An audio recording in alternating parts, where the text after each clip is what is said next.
It is. Welcome to Vlog Thursday. He knew what to say, and I just had forgotten what I was going to say. This is why we sit at the table together. It's been a morning already, so. It's been a morning. I don't know why Marvin never thought to put the combination of words together of chainsaw, vodka, and ice skates as a YouTube search. Well, I've put those words together before, but it always landed me in trouble with the law. Yeah. So, but if you put them in YouTube, something wonderful happens. It certainly does. It certainly does. There's this guy on YouTube that I don't know why I subscribed to his channel other than vodka, chainsaw, ice skates. What more do you need? What more do you need? He just makes these videos, and the guy apparently doesn't eat cold. But we're going to stay on topic because we'll promise. Maybe he will be a discussion. We'll see if we can't get an interview with that guy. Oh. That would be epic. If he even speaks English. I'd still interview him. Sure, but so far the only thing we've heard come out of his mouth is and a lot of vodka. Yeah, so well, vodka goes in, comes out. Comes out, yeah. Anyways, YouTube search him and you'll see. Yeah, back on topic. I will just leave a link below so you guys can enjoy it as well. So, the new year is upon us. Things are going well. The video I just did seems to be popular, which I did yesterday. I posted it, which is the behind the scenes for how we produce YouTube videos. And it's kind of fun because I've been watching a lot of YouTubers and how they produce YouTube videos, and it's been kind of interesting. And I get some people already commenting, oh, move to 4K or move to this. And I've had this before I made that video, and it's also part of the catalyst for that video, is I don't look good in 4K. He doesn't either. No, I don't. Not at all. It will not improve things to us. So it becomes a, should I spend that kind of money on that? And I see a lot of people, they get stuck on the gear. They get really fascinated with it. I always refer back to Casey Neistat's Guide to Filmmaking. Or if you want someone, you're like, yeah, but he's Casey Neistat. I'm like, okay, follow my cousin. She does a excellent YouTube channel. She has her Gone to the Snow Dogs YouTube channel. She is not shooting with even as much gear as I have, and has a substantially bigger channel than me. So there are people with very successful YouTube channels that simply use a GoPro that is not 4K. I mean, it's but you can get a 4K. GoPro, you absolutely can. But the bigger point is, it's all about the story, the narrative, sharing something with people. If you're trying to get more subscribers, you just keep putting. You have to put something on there. My wife is starting a YouTube channel now about eating and stuff like that, and it's all about creating the content. That's, she got hung up for a while before she started it on all the other things related to it, and I'm like, here's the thing. So many YouTubers, myself included, not all of them, but a lot of us all want to help other creators. We all have no problem sharing with how we do a lot of what we do. And there's some channels you can watch, and I might do a video on this, like the best YouTubers to listen to get started, at least in my opinion, because they're ones who help me. I'll make a quick list of them. I don't want to say their names wrong, because I probably pronounce them all wrong. I don't know, but I'm bad. But Casey Neistat had to be on that list, but not all of his videos. He's an interesting topic for YouTubers, because if you really watch his videos, he's an amazing cinematographer, and he tells a story with cinema, which is actually really hard to do. It's not hard as much as it's a lot of effort. There's a lot of hours. I mean, he talks about spending 2 or 3 hours every single day editing, and that's just was producing his vlogs. Some of these other people, there's a few other ones out there. I mean, there's a lot of effort. And I'm not as much a cinematographer. I have fun. I play with it. I have a personal YouTube that I just do it for no purpose. Like, I'm not doing it for the purpose of subscribers. I produce my other personal videos that I throw on Facebook randomly of me riding a motorcycle or whatever. It's just fun. And it's something I go back and look, going, man, I was doing that 4 years ago or 5 years ago. And what's cool is I have old videos on there. I recorded a video of my friend playing drums at a band. Little stupid stuff. It's archives for me. If people want to watch it, I can link to my personal channel. It's not purposed at all. But even those videos, like you riding your motorcycle, whatever, you're still assembling them into some kind of, whether you know it or not, some kind of story. Right. An hour-long video of Tom doing circles on his motorcycle, not exciting. Right. No offense. But edited down with, you know, interesting or not cuts, whatever. But you still assemble a story to it, and that's what makes the content. Yes, that's the most important part, is assembling the story, not the gear you use or anything else. I like understanding the gear, and I chose the 70D, but that's actually an easy choice for me. It's not like I had all these options out there and I simply narrowed down on this. The 70D is actually because I was a wedding photographer for a long time, so I shot Canon. So I have been with Canon since my first 10D. So that goes back to 2005, I think. So I had all the lenses and a familiarity with the product line that Canon makes, that once you've been doing DSLR for a long time, it was a no-brainer going, oh cool, the 70 has video support on it. I have all the lenses. Matter of fact, I was laughing because I bought that wide angle lens I showed in there, which I love. We don't use it all the time on the channel, but it's great for vlogging. People are like, but that lens is like used $500, $400. I'm like, yeah. I mean, I had it already though. I mean, I bought it in 2000. I had a receipt. I think it was 2009 when I bought it. Wow. So I had a lot of this stuff already. So when I moved to YouTube and started really doing this in 2017, awesome. It was easy. It was like cool. I just had to figure out how to shoot with the DSLR. But there's a lot of less expensive options out there, and that's not to say you need all that at all. Right. Just a camera that shoots video. Really, I mean, to just get started, and a good story. Good story and a lot of determination. You were going to talk to dead air for a long time, and I talk about this with my podcast as well. People are like, "Oh, your podcast took you to Microsoft and everything else and stuff." And you know, me and my friends have that similar podcast, but we that wasn't our first Microsoft episode where they flew us out to Seattle was episode 200 something, I think. Yes, 200 something produced episodes later, you know, where we just kept talking and we kept putting it out there, but it takes forever. I mean, that's years. It wasn't like, oh, we just racked out a bunch of content. The content is processed, produced, everything. There's so much work that goes into it, and then no one listens to it, and you're disappointed. And this is what happens. We've seen so many people, like over at Podcast Detroit. We see these people that get excited because Podcast Detroit is a local podcasting guys who are awesome. Bob and Dave have been doing it for a long time, consistently. Yes. On Mondays. Forever. And people are like, but how do I get to be their channel? I'm like, it's actually easier today to get started than it was when they started, but still, getting your content known, YouTube, podcasting, whatever it is, don't expect it to come easy. Now, I will make a slight exception to that for people you may think it kind of comes easy to. If you can hook up with other influencers and you can kind of get in there and get a shout out from them, awesome. Not easy to do because you are not the first person to think of that. Matter of fact, nope. You know, any of these influencers, they will tell you they're bombarded daily. Some of them are like, they either hide their email address or like they've given up on email. They're like, yeah, they're getting like so many solicitations a day. They have to hire personal managers just to deal with that. So, but have good content and get that in front of them. Yes, that's important. And that goes a long way to when you do finally make contact. Or in your next, other attempts to make contact, it's that, oh, well, wait a minute, that was that video that we saw the other day, right? That's that guy? Right.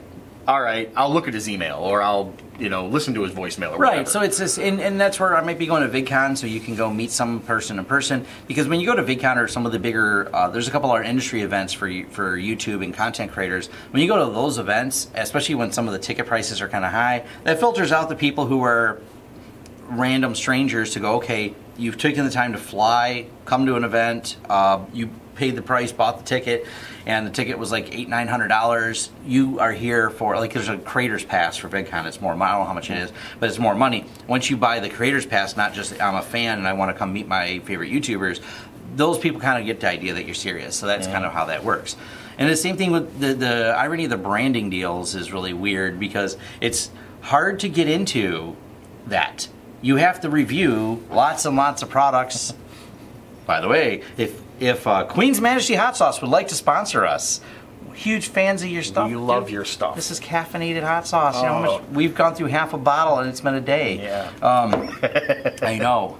I love that. So getting those deals kind of means you have to go buy all the stuff. And then, because there's almost a little bit of jealousy you get when you look at some of the other big YouTubers, which it took a long time. I mean, any of them, well, majority of them, you're going to look at their videos, roll to their earliest posts, and you're like, if they didn't delete them, and you're like, yeah, they did some really horrible, they were trying to figure out how to do this product review thing. And you look at them, they're like, oh wait, they have like 20 Google Pixel phones just given to them, a truckload. One guy, I think it was on Box Therapy, he had worked out some deal. He gave away like 10 iPhones or 20 iPhones, the new ones. I mean, and it's so strange because when you get that big, they actually just start contacting you.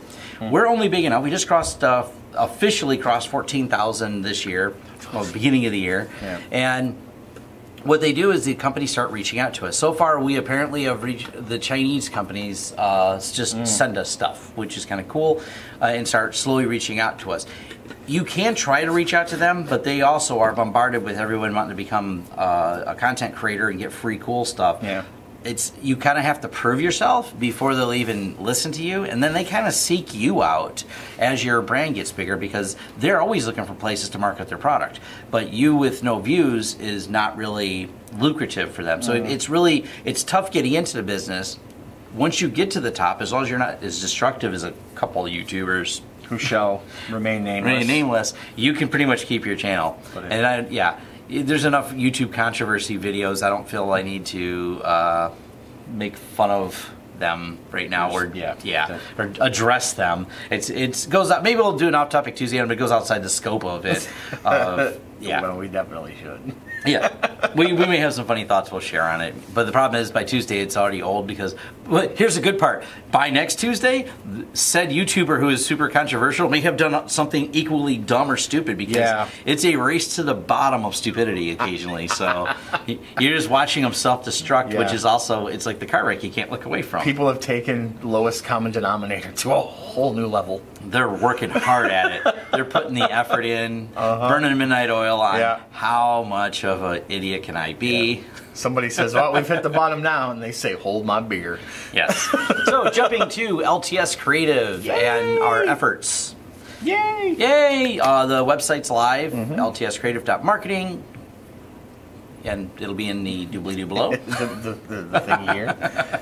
So we'll put that on there. That's up and running. We're working hard at expanding that. We're also going to, we still didn't get around to doing it. We've moved all of our websites over for hosting, so that's been kind of a fun project. Now, here's the thing about running a business. People say, well, how do you just start a hosting company? How do you just start another business? And I won't lie, it's a lot easier when you have a business and being able to kind of pivot and do something, because I have experience doing running a business for the last 14 years. And so we are just kind of expanding into it. But one of the important aspects of a business, and I want people to think about this, is if you start something and you train nobody on it and you're the only one who can do it, you have a job.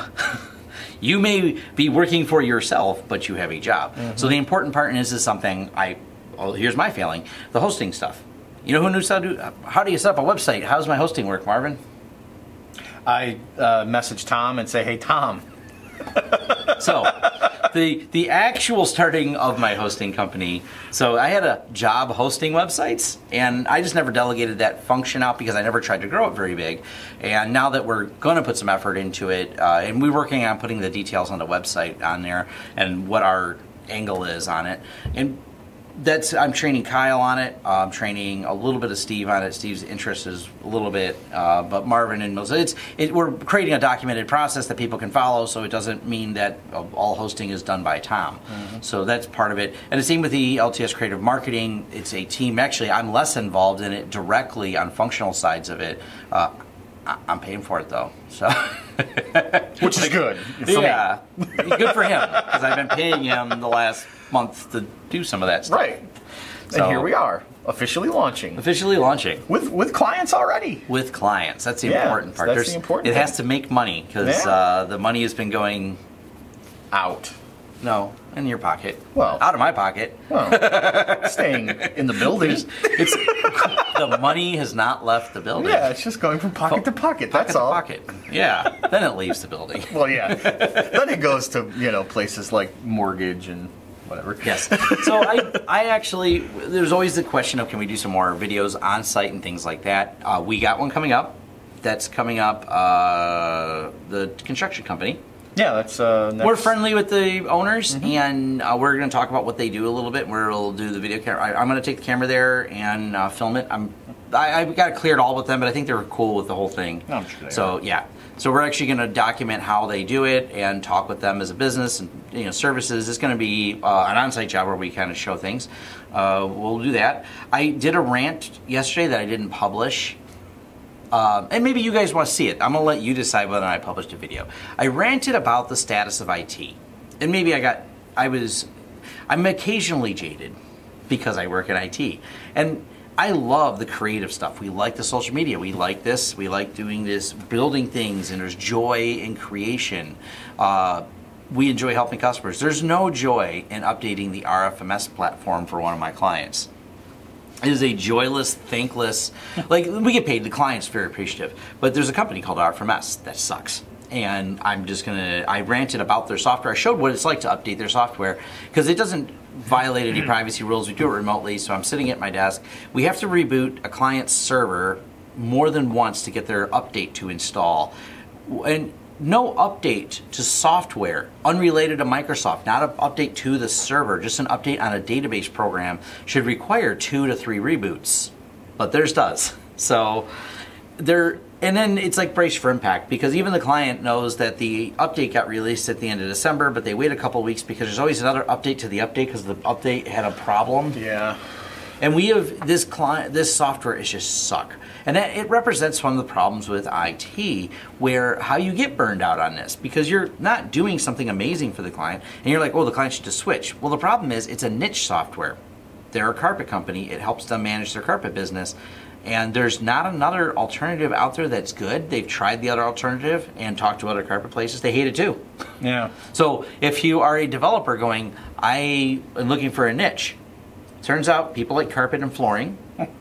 There's only apparently two big companies. And I don't know the other one's name at all. I completely lose me. But RFMS is the other one. And RFMS does other things, but they suck. They're awful. And it just That's such a niche thing, though. That yes. I mean, they do some. RFMS actually they do carpet, but they do a few other things. Yeah, here's the weird part for you. For those of you who work in IT, have you heard of this? Their database is completely goofed up all the time. It's massively oversized. Even according to RFMS, they have no idea why it's so big. It's dragging down on the system. They told them to go find a SQL person to fix it. I'm like, you guys wrote the database. They're like, yeah, but we can hire someone third party. We don't work on databases. I'm like, but you wrote the software. They won't log in and work on it. This is the stupid part too. Because the updates are so difficult to load because of all the server reboots and starting and stopping services and all the details, RFMS won't update the system either. The client has to pay us to load the updates from RFMS. RFMS says, well, most of our other clients just do it in-house. And they're like, well, we're not tech savvy and this is unknown. Yeah. Like your process for update is this complicated.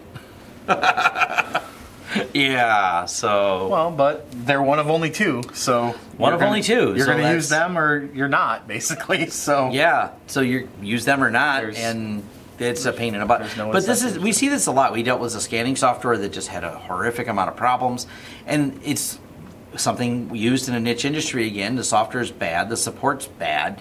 We just spend time figuring it out. We know it breaks randomly. We're looking at you, HP printers. There's another one that clients just get kind of aggravated going, wow, the printers just quit. First, don't buy consumer printers. Second, never buy a wireless printer. Sorry. If you want to not be aggravated, don't buy wireless printers. Even the HP business ones, they just kind of suck. We have a client that, it was funny because an update broke all the printers at once. We don't know. The only thing we noticed that they all had the latest software on there. I looked and it was a recent update, and all it did was unset all the Wi-Fi for all of them, and it wouldn't set back up until you went into the menu and hit reset. I don't remember the printer model, but it's kind of an aggravation. The clients get mad when that stuff happens because they're like, well, I just spent money fixing printers, and first it disrupted my day, second do that. I'm like, yeah, welcome to HP. And speaking of big deals, thanks Intel and a couple other companies. I'm going to do something a little more in depth than this, but this is the Spectre vulnerability flaw that was found, that people are running around like just madmen over how severe this is. It is industry-wide. It's basically a flaw found in processors. They believe it may be in AMD. It's definitely in the Intels. And the solution to it could cause a 15 to 20% slowdown, allegedly, to patch it. Ooh. Now, that's at a data center. Hold on. That was a hell of a sneeze. Anyways, the problem is at a data center level. It's at the consumer level. It might be at the phone level as well. But the hacks are just crazy, where it's a shared memory problem. I might do a video on that. I'm trying to read more on it to make sure I understand it, so I can reiterate how severe it is. Because it always starts out with the severity is here, and we'll figure out in the middle where it really is. Other than that, what else we got going on here for business? So that's, process procedure videos. I do want to do some of those. Yeah, we should do some of those. Absolutely. Yeah. How we do things. Yeah. People like to see that stuff. I can't stop sneezing. It's going to be a lot of sneeze cuts. There's going to be sneeze cuts in here. Is that a technical term in the film industry? Cut? I know what a jump cut is. Yeah. I've learned all the different cutting. I think I would say that a sneeze cut is probably a subcategory of like a jump cut. There's in radio. There's the cough and sneeze button. There is. It just kills your mic really quick, so you can hit it and then bring it back up. I learned that when I was on the radio. I've been on the radio a few times. It was kind of fun. I co-hosted a radio show. Yeah. Way more organized than this. We're spontaneous. It's part of our charm. That's the last thing I'll actually leave you with here. On the topic of YouTube, spontaneous, and the unmediated... The unmediated vision of the creator. That was a sneeze coming up, which is causing memory loss.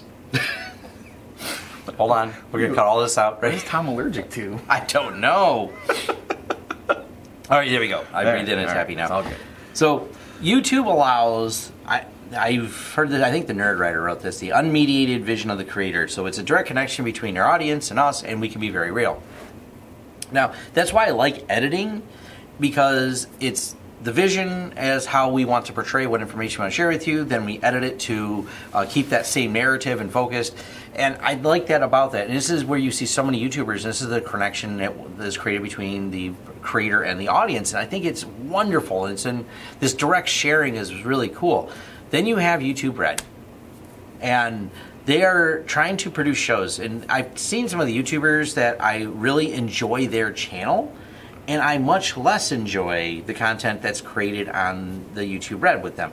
It's like you drop them into a full production thing, and I'm like, meh, it's just not. YouTube Red is the... YouTube Red is the paid subscription service, and one of the things they're trying to entice you with, which I'm a fan of YouTube Red, by the way, because I don't like watching ads, and I have no problem paying the few dollars a month to YouTube for the ads. I've done a review on it. I'll do a follow-up review, because I'm still in love with that as a product.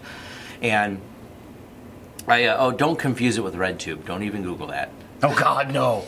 Their naming is dubious and edgy. So, anyways, back to YouTube Red, not RedTube. YouTube Red is being able to connect directly with your audience versus the classic, the way they produce a Discovery Channel series with a voiceover narrator who talks about the things that this guy is doing, and they cut it all up and try to produce it. I lose the connection right away. I feel like I'm just watching a TV show that I can't get through. And versus, I might do a topic on that, because I think maybe if more YouTubers kind of complain about this, YouTube Red will get it, and they'll stop producing BS like that. It's not a movie. The reason we like people, and I'm going to say like Colin Furs, love his channel. I've tried watching a few of the YouTube Red things he's doing. I like him, his projects, amazing. I'm not a fan. I tried to watch a few of them, like, they're okay. I mean, they're good. I've watched some of them, but they're not as much fun as when he grabs the camera and just is himself, where he is putting it all together and making it all happen, and and that goes for other YouTubers as well that have tried this. Like them, you're watching it for them. So, yeah. It's analogous to, like, you know, a comedian he's a really great comedian, and they give him his own show, and it just isn't the same. Right. It's not the same once you have all the influence of everyone around him, and it's not totally different. You went there to see that comedian, not to have a produced show. And sometimes it does work when they produce a show around him, but it's not always working. Right. Yeah. So. True enough. But we'll leave you with that. We have hot sauce to eat. We got jalapeno popper bacon wrapped jalapeno poppers that we got. Yes. So. I might talk about this. One of my personal things is I buy everything on clearance for food. I do. So I come in here with the clearance bag. So let me talk about the clearance stuff, because I'm a very there's a line between frugal and efficiency that I try to ride all the time. Where I will be frugal as long as it doesn't interfere with my efficiency. And we talked about that because we were screwing around with a boom stand over here, and I didn't want to throw one out, but it's interfered with my efficiency, so now it's time to throw it out. Right. So we'll leave you with that. Maybe that's a whole other topic. Also, once again, like, subscribe, tell us what you want to see more of, less of. we'll address this. We're working on improving things. We moved the orange. Someone said that would detract away from not knowing what things are. So we actually might do a background drop thingy behind us and have it for these videos. So that's some upgrades are coming to that. Just simple stuff, that branding and I don't know, stuff I'm not good at. Hi, that's what I'm here for. That's what he's here for. Thanks for watching. Right. Have a great day. Time to eat some, wake up with some red habanero and black coffee hot sauce. And if Queen's Majesty wants to sponsor us, Scotty O'Hotty shared my son's video. I made a video with my son, Scotty O'Hotty shared it. We're going to do a Scotty O'Hotty review. I actually have a connection with them, and we'll get them to sponsor. And the only thing I want from them for sponsorship is just lay out all the hot sauces, and we'll do the rest. There we go. Thanks. See ya.